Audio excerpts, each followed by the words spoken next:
या देवी सर्वभूतेषु शक्तिरूपेण संस्थिता नमस्तस्यै नमस्तस्यै नमस्तस्यै नमो नमः। দীপ্তি শৰ্মা বৰুৱাৰ আন এক ব্লগলৈ আপোনালোকক স্বাগতম জনাইছোঁ। মন একদমেই ভাল নহয়। এয়া শ্বিলঙলৈ আহিছোঁ আৰু এখন অকণমানি নেপালী গাঁৱত দুৰ্গা পূজা অনুষ্ঠিত হৈছে, তাকে আমি চাবলৈ গৈ আছোঁ মানুহজন থকা ঘৰৰ ওচৰতে। আৰু এয়া ওপৰলৈ বগাই বগাই গৈ আছোঁ। এয়া চাওক তলত এয়া মন্দিৰটো। নাজানো ঈশ্বৰৰ ইচ্ছা আমি গুচি আহিছিলোঁ শ্বিলঙলৈ বুলি। অসমততো সকলোৰে মন বেয়া, কিন্তু ইয়াত আহিও কাৰো মন ভাল নহয়।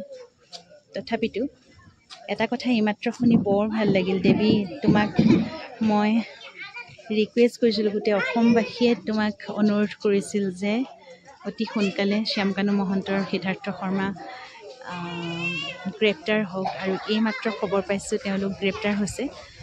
কিমান যে ভাল লাগিছে। বহুত বহুত বহুত ধন্যবাদ দেৱী মাতা। আৰু এটা কথা, তেওঁলোকে উচিত শাস্তি পাওক। এয়া শ্বিলঙত এয়া পূজা চলি আছে। এইটো এটা নেপালী মানুহৰ দুৰ্গা মন্দিৰ, আৰু ইমান সুন্দৰকৈ সভক্তিৰে সকলোৱে ইয়াত পূজা কৰিছে। এতিয়া হোম হ'ব, তাৰপিছতে ইয়াতে বলি হ'ব। এয়া চাওক, খুব শ্ৰদ্ধাৰে তেওঁলোকে পূজা ভাগ কৰিছে। সকলো একদম আধ্যাত্মিকতা বিৰাজমান ইয়াত, সেইটো ভাল লাগিছে। আৰু কোনো হাই উৰুমি নাই, কোনো এতিয়া মাইক বজোৱা নাই। সকলোৱে নিজৰ নিজৰ সেই চব মূৰত ৰঙা কাপোৰ মাৰি সুন্দৰকৈ সকলোৱে পূজা ভাগ দিছে। মই অকণমান দেখুৱাই দিছোঁ দেই ভিতৰলৈ।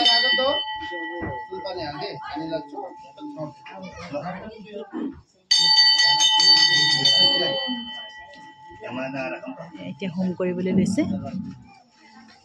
এয়া চাওক মাতৃ, বহুত বহুত বহুত ধন্যবাদ। একদম ইয়ালৈ আহিবলৈ লওঁতেই খবৰটো পাইছোঁ শ্যামকানু মহন্ত আৰু সিদ্ধাৰ্থ শৰ্মাক গ্ৰেপ্তাৰ কৰিছে, আৰু অতি সোনকালে তেওঁলোকে উচিত শাস্তি পাওক।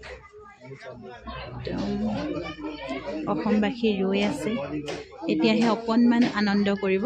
তেওঁলোকে যেতিয়া উচিত শাস্তি পাব, তেতিয়াহে সকলোৰে মনবোৰ মুকলি হ'ব। খুব কষ্টৰে আছে সকলো। এইবাৰ পূজা হৈছে যদিও কাৰো মনত শান্তি নাই, কাৰো মনত শান্তি নাই। কোনো মানে কি বুলি ক'ম, সকলোৱে প্ৰতিখন দুৰ্গা পূজাত সকলোৱে এটাই প্ৰাৰ্থনা জনাইছে, মাতৃ দুখীয়া শাস্তি পাওক, অসুৰ নিধন হওক। এয়া এইটো শিৱ মন্দিৰ চাওক।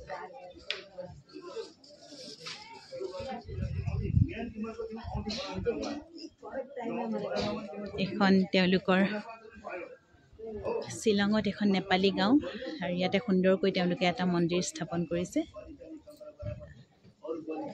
এই সময়ত আচলতে জুবিন গাৰ্গৰ আত্মা প্ৰতিজনৰ হৃদয়ত বিৰাজমান হৈ আছে। সেইবাবেই তেখেতে নিশ্চয় ন্যায় বিচাৰ পাব, আমি তাকে আশা